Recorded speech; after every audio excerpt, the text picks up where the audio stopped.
Disappointed, এখানে জিতার কোনো অপশনসই নাই। না, এদের তো সম্ভাবনা নেই। বলাররাও খুব একটা সুবিধা করতে পারে না, আর ব্যাটসম্যানদের কথা তো বাদই দিলাম। কথার এক কথা হচ্ছে যে এই দলটা এশিয়া কাপের জন্য ফিট না। মামুনুল্লাহ রিয়াদকে নেয় না কেন? তো যেখানে শ্রীলঙ্কার মধ্যে আছে মাত্র 2জন বিশ্বমানের বলার ছিল, ওদের সাথে এই অবস্থা, আর আফগানিস্তানের সাথে কি হবে সেটা তো অনুমান করাই যাচ্ছে।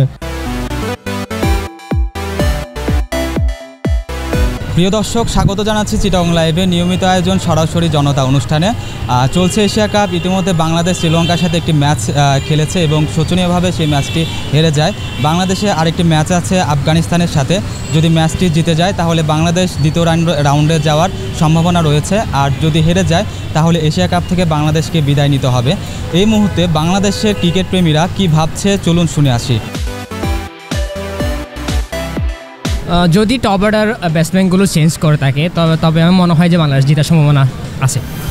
খুবই ডিসঅ্যাপয়েন্টেড, এখানে জিতার কোনো অপশনসই নাই। কারণ শ্রীলঙ্কার সাথে যে খেলাটা গেছে ওটা 50 ওভারই খেলাটা দিয়ে 20 ওভারই খেলা দিলে মনে হয় আরও বেশি স্যাটিসফাইড হয়তো যারা বাংলাদেশের কাছে একটা এক্সপেকটেশন রাখছিল। বাট আনফর্চুনেটলি ওরা যে খেলা খেলছে এটা তো গ্রহণযোগ্য না। কি ফাইনাল পর্যন্ত যেতে পারবে কিনা আপনার কি মনে হয়? না, যাবে না।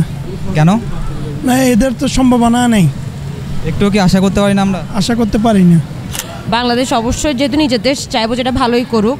তবে যা বুঝতেছি এখন হয়তো একটু উইক পয়েন্ট আছে, আর একটু ভালো করলে হয়তো আমরা আশাবাদী হতে পারছি। ফার্স্ট ম্যাচটাতে তো আমরা দেখেছি যে স্কোরটা খুব কম ছিল, আর একটু ভালো হলে হয়তো বা ফাইট দিতে পারতো।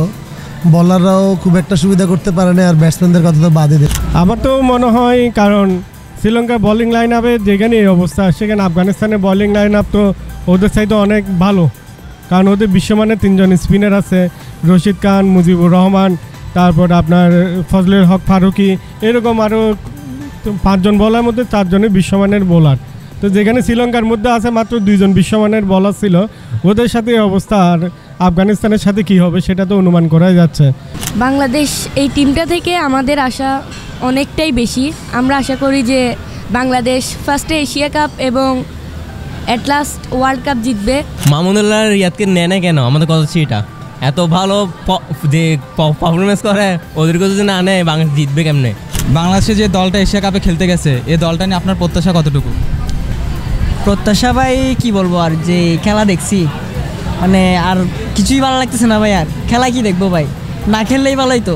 শ্রীলঙ্কাকে এইভাবে কাপটা দিয়ে আসছে মতো লাগতেছে আমার মনে হয় ফাইনালটাই ওরা নিয়ে চলে যাবে। 120 বলে নাই মাত্র টেস্ট খেলার মতো রান।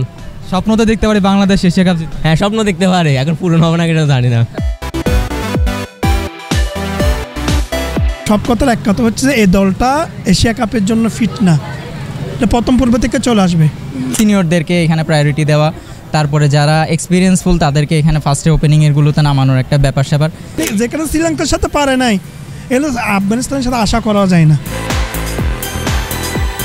হারলেও বাংলাদেশ, জিতলেও বাংলাদেশ, কারণ দেশ আমাদের একটাই। বাংলাদেশ এশিয়া কাপের দ্বিতীয় ম্যাচে ঘুরে দাঁড়াবে, এটাই আমাদের প্রত্যাশা, এবং বাংলাদেশ এশিয়া কাপের ফাইনাল পর্যন্ত যাবে, এটাই আমাদের প্রত্যাশা। তো দর্শক, আপনারা এতক্ষণ শুনেছেন সাধারণ জনগণের মতামত। আমরা এরপরে অন্য কোনো আয়োজনে অন্য কোনো অনুষ্ঠান নিয়ে চলে আসবো আপনাদের কাছে।